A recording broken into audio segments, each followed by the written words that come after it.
Well, there's the end of another fun-filled week of lockdown and hands us across the border, which of course is in the Irish Sea, but still the imaginary border of Donegal and what Derry, I guess you're. They occupied What six are the other counties. what are the other counties that are abut on Donegal? Fermanagh, Tyrone, Tyrone, Fermanagh. Well, Lifford is Strabane, it's Tyrone, obviously. yeah, Where I live, Derry's are literally a 5-minute drive from where I'm sitting right now. And then in the south of the county, Fermanagh, right, yeah. around Ballyshannon, Bundoran, that area. As if they were And of course, crowding up Sligo. into you, Sorry, trying to push Donegal into the sea. Yeah, Sligo's the other one in the deep south, and Bundoran, the next county. So hey Jude, I always say about Donegal, it's a Cinderella county. It's neither of the north nor of the south. And I think Belfast forgets about it, except when it's the 12th of July and half of Belfast lands out here. And Dublin forgets about it about 364 days of the year. I don't know which day it is they think about it, but the other 364 they don't. Yeah. Well, a lot of it have to do with the geographical sort of isolation. Road service and what was the rail service to it. It's it's very difficult to get to, or takes your time to get to. And if you have the infrastructure built, it is more likely. Anyway, enough about Donegal. That's enough about Donegal. Yeah, it's a fine. As somebody who's originally a native of it, I would say yes, it's a fine county. Okay, absolutely. Stories for today.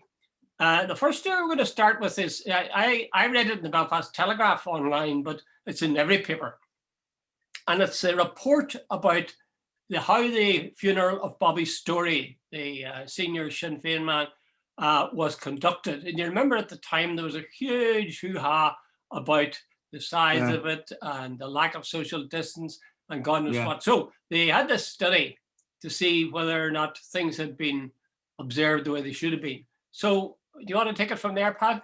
Yeah, I think it was a senior counsel. I think his name was Paul Call. Not 100% certain. He did the review of it, and he said, Sinn Féin did not seek preferential treatment or apply pressure to have the rules changed. Now that's the nut of or the core of what he came out with. That's with regard, Pat, just saying, is that regard to the crematorium you're talking when you say the rules? No, he said, Judy, he says, I presume it's the whole funeral service. I presume, he says, Sinn Féin did not seek preferential treatment or apply pressure to have the rules changed. I presume that is said Roselawn. But what did happen, Jude, which was definitely other families were treated differently. Because, in fact, I'd say Bobby Storey, it was a huge funeral. Other families were sort of pushed to the side, and that's totally unacceptable. And I don't think anybody's arguing about that. But I think the Nolan show and Micheál Martin and various Arlene Foster probably crying into their beer this morning because of the fact that of this finding. Because I think the Nolan show spent about the best part of about 4 weeks having bash. You know, Jude, by the way, Sinn Féin could have handled it better. There's nobody saying that. But the point I could see, and I thought anybody reasonable, the Shinners at the funeral obeyed all the rules. Now, afterwards, when people come out onto the street, I think that part of it was outside their control. I don't think they expected so much. And a couple of the Shinners definitely did not obey the social distancing rules. I think Michelle O'Neill was pictured doing a selfie with somebody. That's right. Now, you can't justify that, and I'm not even going to try. But I think a lot of the criticism was way over the top, and it was politically motivated rather than by the events on the day, which you could see where a lot of them were outside their control. Yeah. I think you put your finger on it, Pat. That question of being politically motivated. Now, I'm sure that people, mainly the DUP in Belfast City Council, would be the first to deny that there's anything to do with politics. But of course it has. It was absolutely the fact that this senior Republican was having this massive funeral and all these guys wearing black trousers, white shirt, black tie. It sort of had echoes of a paramilitary display, I suppose. Yeah. And that's how they would see it. Now, in fairness, I wouldn't argue too much with it. I would have seen it a wee bit like that myself, because when they were all showed up on their what do you call it, black trousers and white shirts or whatever the way it was, it did have that sort of uniformity to it. Well, yes, that's true. I agree with you, but at the same time, if you stop to think about it, if it had, for any ordinary funeral, no political connotations, And that actually, if it was some major figure, that would be a very appropriate form of dress, you know. I'm not sure. See, this thing you said that other families were squeezed out, and this I gathered they were kept waiting, or they weren't allowed in. Sinn Féin, Bobby Storey funeral got a lot of time. Maybe I got that. I think the big thing was the Bobby Storey's family was the only one allowed in that day. I think 30 members or something of the family were allowed in. Other family members were not allowed in because of social distance, something along those lines. Now, Jude, a moment of correction on that. Well, the thing that I heard on the TV last night, and I think I read it in the Belfast Telegraph as well, was this notion that somehow other families with their loved one about to be cremated were kept waiting at the gates of Rose Lawn, which struck me as extraordinary, because surely there would be a time assigned to different funerals. Yeah, exactly. And if the Rose Lawn people knew that they were given a certain amount of extra time to the Bobby Storey one, then surely they should have told the other people. Belfast City Council were responsible for that. It's only appropriate that they should apologise for that. That shouldn't have happened. That's true. But the point is that, but Jude, hold on. The big point everybody's making of Sinn Féin leaned on the city officials, and they did this and they did that. This guy, Barrett, the senior council call, said there was absolutely zero evidence that they'd leaned on anybody or that they demanded the rules be changed. Events happened that day that shouldn't have happened, and that's the responsibility of Belfast City Council. Yeah. I think that was the core of what they were trying to get out of that report. They were hoping that it would condemn Sinn Féin for having putting the squeeze on these. Squeeze on, and there was prior arrangement and all that. But they've now transferred their concern to the hurt it inflicted on these families that were sort of pushed aside or pushed back in the queue. Now, I can see how that could be very hurtful, especially if they're waiting. Absolutely. If it was my father or my mother, I would feel the same. But here's one for you. If, supposing it had been the President of Ireland had died, or supposing it had been the Queen had died, or supposing it had been, some major figure. I know where you're going. You can be absolutely sure that more time would be given to their funeral. If they're going to be cremated, the cremation ceremony would be a lot longer than that would be for the ordinary Joe. Yeah. Now, it is a fact I think this is part of where it sort of sticks in the gullet of the DUP and others of the Unionists, is that Bobby Storey was hugely respected in the Republican movement. Yeah. For all sorts of reasons. I'm sure you can use your imagination. But he was an outstanding figure for years and years. So, of course, his funeral was going to be attended by any number of people. Certainly would want to be attended by any number of people. Yeah. And they would have seen he should be given the accord or the treatment that a major figure deserved. We wouldn't complain about it, I don't think we would, if it was the President of Ireland, if it was the Queen, if it was, somebody very important. But you see, Jude, there's official Ireland and then there's unofficial Ireland. And where Micheál Martin and Arlene Foster and these people are coming from, the Bobby Storeys of this world are not real people. They're not, pillars of the community. They don't wear uniforms and attend, the official dinners. These are street fighters and whatever. And the fact that their own community eulogizes them as a bit of an irrelevance, they're not invited to the White House and they're not invited to Buckingham Palace. They are of the people, not of the official Ireland, if you know what I mean. Yeah. I think that's it. It's to have the fact that what they would consider probably a terrorist, or certainly that's exactly what they regard him as, sympathetic to terrorism, that he would be given such clear, widespread respect in West Belfast and beyond. That really, I suppose, is hard to swallow. And to be fair to them, if you turned it the other way around, you'd probably feel the same way yourself. If there was a very major figure in loyalism that was accorded a very huge turnout in East Belfast or wherever, Republicans or nationalists would probably feel a bit less than enthusiastic, shall we say? But I do think it was sort of a wee bit hypocritical for those who were looking for the findings of the report to say that Sinn Féin had leaned on people and so on to get things the way they were, that they now, when the report comes out, shows that the Sinn Féin's got a clean bill of health, they switch immediately to compassion for the families who were kept waiting at the road. Jude, I was watching the RT coverage last night, and the central theme, put it, I guess, I thought there was a sort of a part of me said, wait a minute, the central findings were that Sinn Féin did not do anything wrong. That was not how it sort of came across. Not, at least not in my opinion, but anyway, Tommy Gorman might take a different opinion. Yeah, they very quickly moved to this thing about the loved ones of other people who are there to be cremated. Anyway, so if you were drawing up a score, you might say Sinn Féin 1, DUP 0.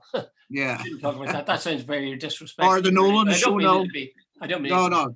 But Jude, I think the whole hoo-ha and that was deliberate. I said at the time, and I still feel it was whipped up to a frenzy by the Nolan show. That didn't warrant the coverage, the thing itself, nowhere near it. But it was almost used as like it was ridiculous.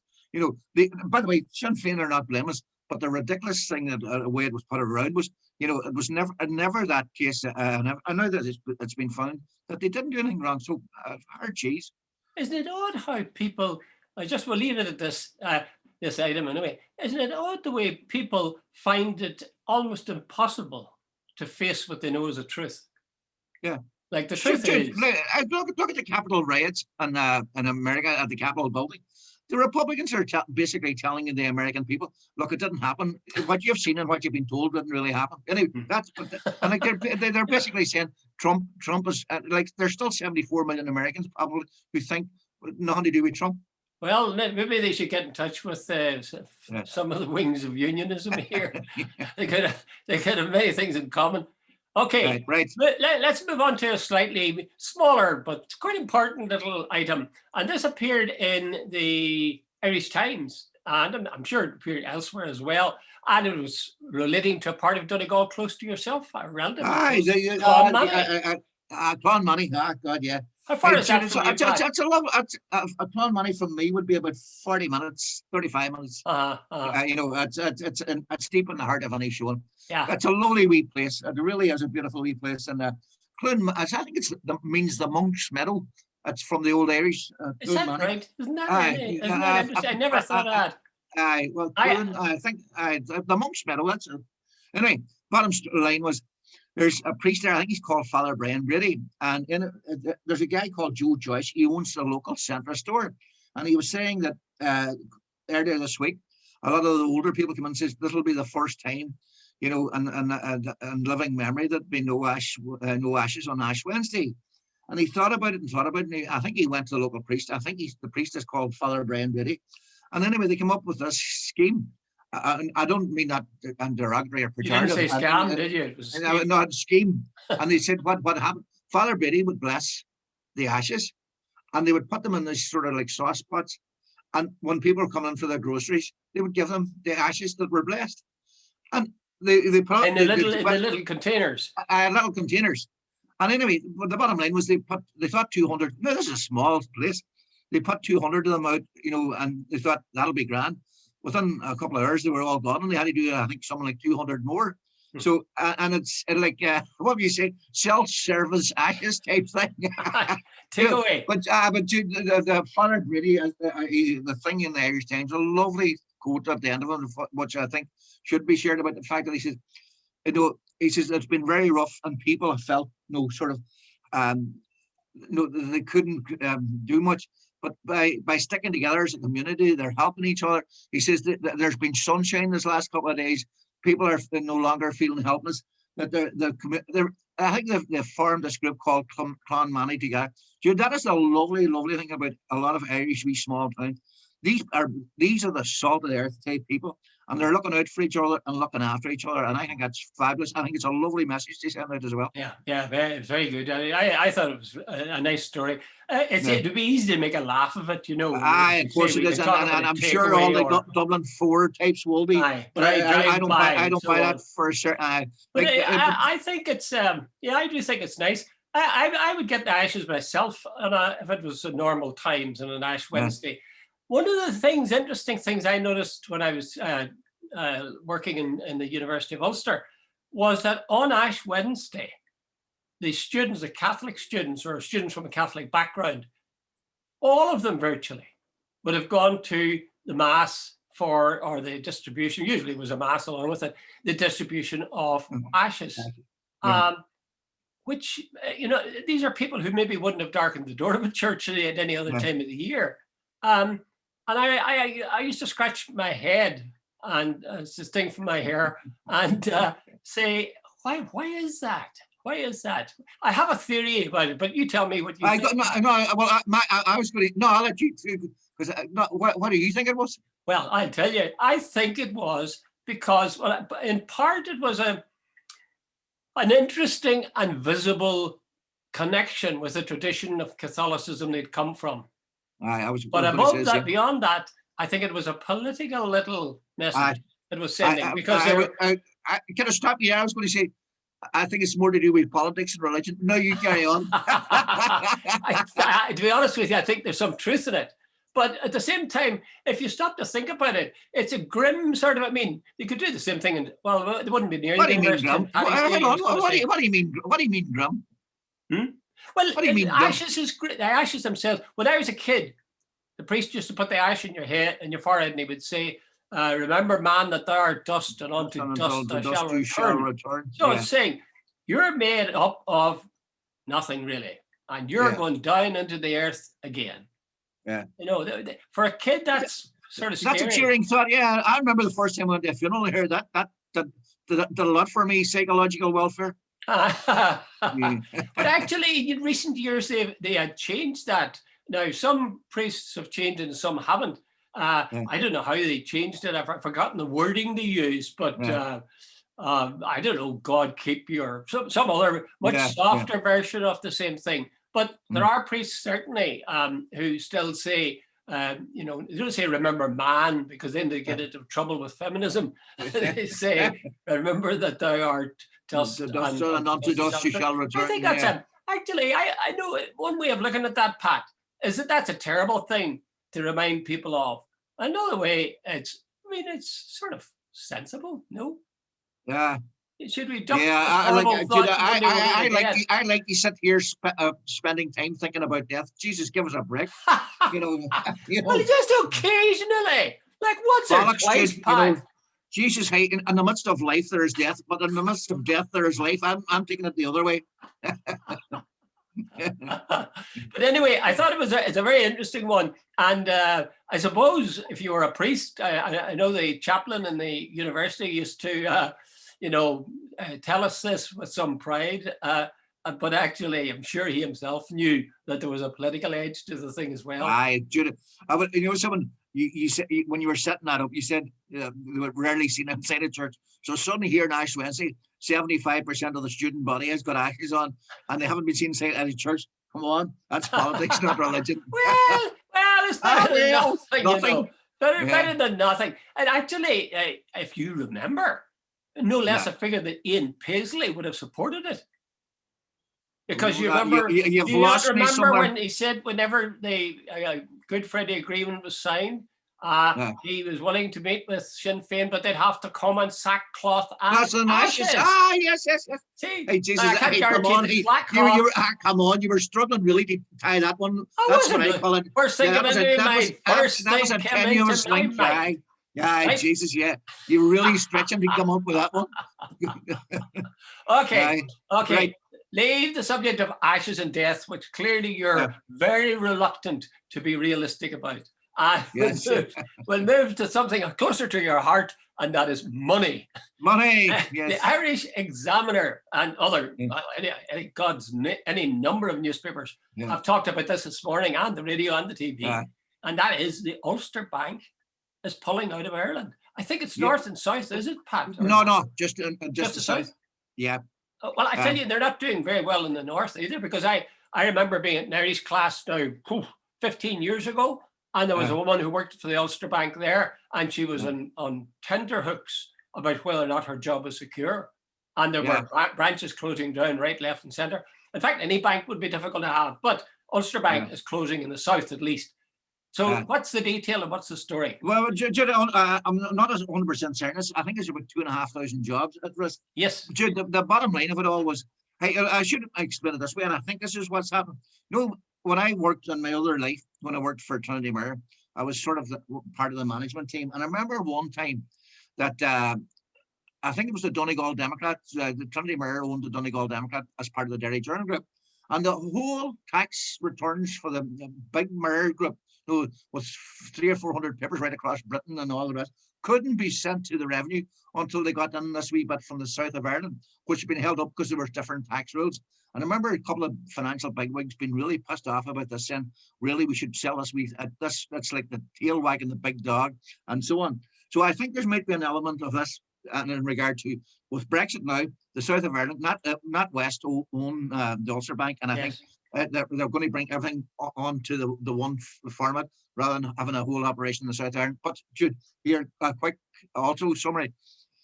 During the Celtic Tiger era, the Ulster Bank got itself into massive difficulty and massive debt. There was a guy, I think his name was Fred Goodwin. He was the chief executive officer. He wanted to expand the bank, and he got involved with this guy called, as far as I remember, Sean Dunn. He was known as the Baron of Ballsbridge. And I think they loaned him something like 300 million to buy this massive site in Dublin.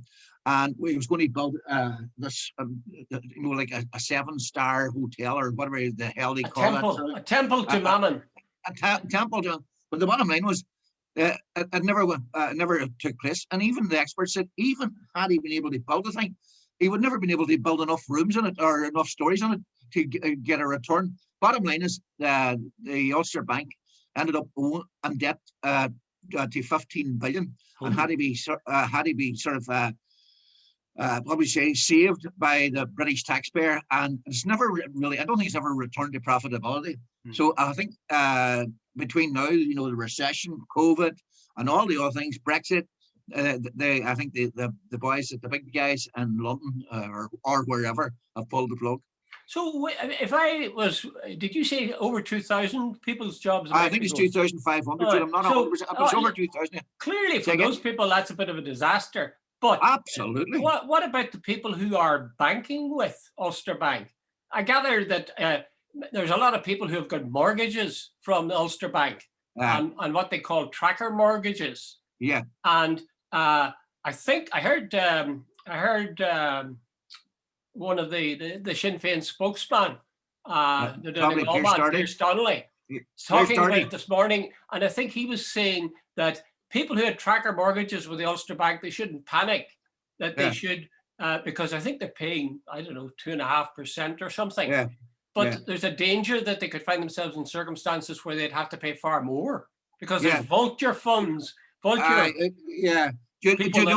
think I would presume that the loans will have to be taken over by somebody maybe like AAB or a Bank of Ireland or something like that. Yes. And I presume the Irish government, they don't need another banking scandal.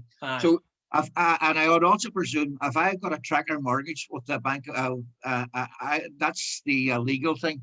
I would love to know if somebody else takes it over, can they just sort of throw all the legal safeguards away and just say, no, you're not paying. I heard, depending on who takes them over, I think that's how I interpreted it. And I think Pierce Doherty's advice was that people, if you've got a tracker mortgage, don't be panicking and let us see what the government and whoever's involved do in terms of taking over this business. And that if you do, that you can be sure that you'll be okay. It's if you panic that you'll find yourself in trouble. Or I suppose if they let these vulture funds in. I find it difficult to know this, Pat. Somebody read it today. AIB, as far as I know, is 75% owned by the Irish government. Yeah, yep. Have I got that right? Yeah, as far as I know, you're right. Yeah. Should the Irish government had to step in? Why not 100%? Why don't they nationalize the banks? What do you say? Why don't they nationalize the banks? And then you wouldn't have this. I presume there's commercial, but the Dublin government are probably working on the basis. Finance is a big international thing. Nationalising banks is it's a leave it to the sort of the market and the sort of what do you call the guys, the finance people to run it. It's not a political thing. But Pat, that's a problem. The problem, and I read about this morning too. That's the problem because Ulster Bank is taken out of the equation now, and all you're left with is Bank of Ireland and Allied Irish Bank, and there isn't sufficient competition. So they're saying somebody like Permanent TSB or someone should Yeah. really take the place, as it were, Yeah. of so you'd have healthy competition. You remember your man Mario Draghi Yeah, about five? Remember the European guy, finance guy? He yeah, said yeah. 5 or 6 years ago that banking in Ireland was almost a monopoly, and there was 2 or 3 big banks, or no, sorry, it's 3 or 4 big banks, I should say, operating there.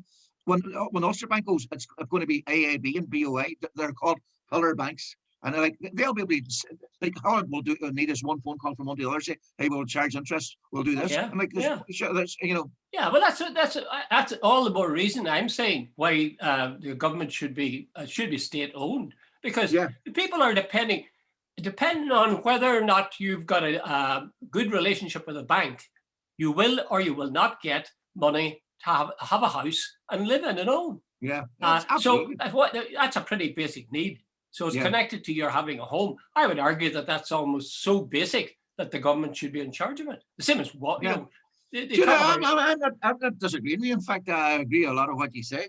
In fact, some of the profit taking by Irish Bank, Jude, Oh, massive, massive. massive. By the way, it might be Ulster Bank. I'm not 100% certain. They're charging people, something in Ireland, something like 3.5 interest rate. The same rate, and somewhere in Germany is like 1.5. Now, Jude, you think that's very little, but when you get to your monthly repayments, Oh, it can make a difference of about 400 or 500 yeah. quid a month. It's a Well, lot of money. you hear every so often. I don't listen very carefully, but I do hear, what were the profits at such and such a bank, NatWest or whatever, made Yeah, last year. Blimey, you're talking about billions. yeah. So I mean, it's all very well to say leave it to the market and let's keep it, democratic and none of your state control. I think that's obscene. Yeah, well, there you go. By the People way, going cap in hand. so much for Thatcher and Reagan's trickle down. The Uh, working class have now become the working poor. I used to be frightened of banks. People used to be afraid of bank managers. Do you remember those days? Oh, absolutely. I still My, am.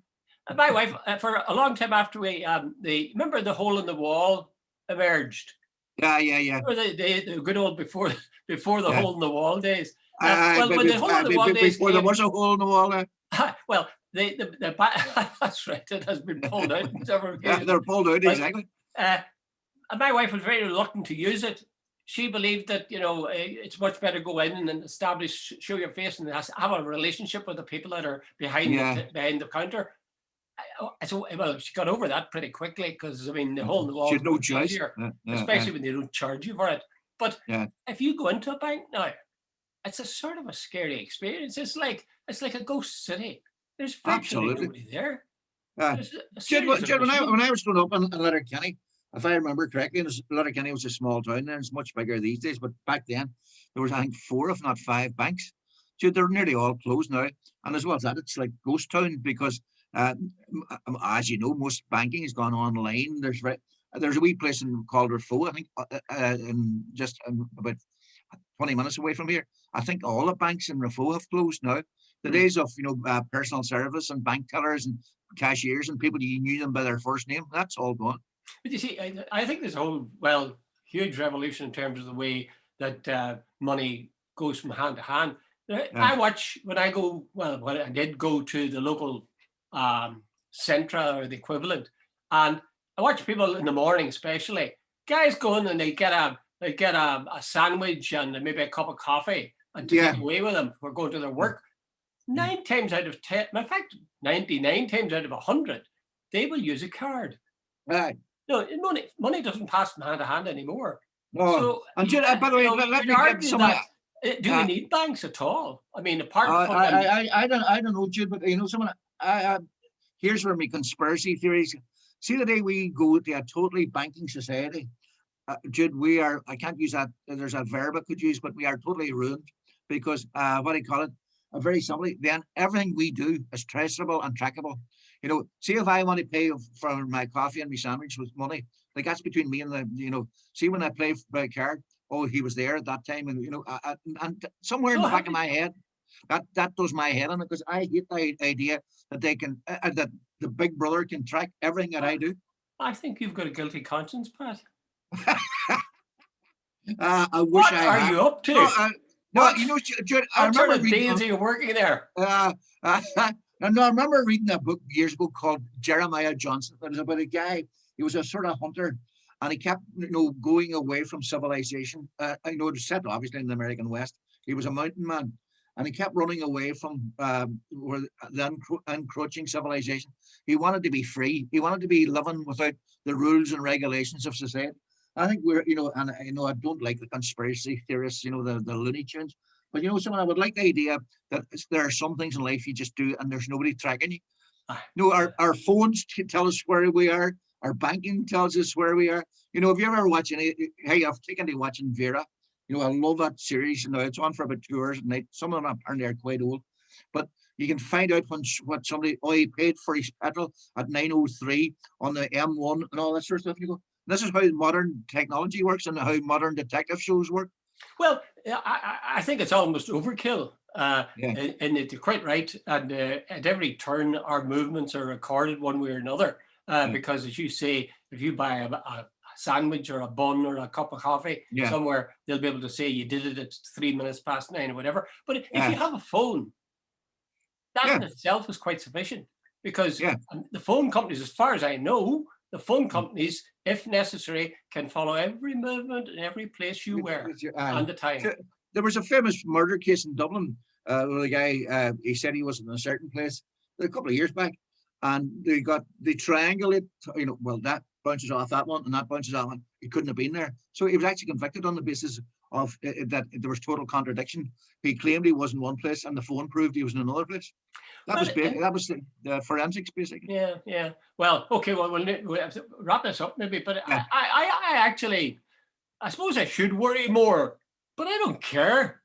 Most people just ignore me wherever I go. So I feel slightly flattered. They're very smart people, Jude. I'd have to agree with them. They're smart people. Okay, Pat. Thank you very much. Jude. Talk to you again. Nice weekend. Talk to you soon.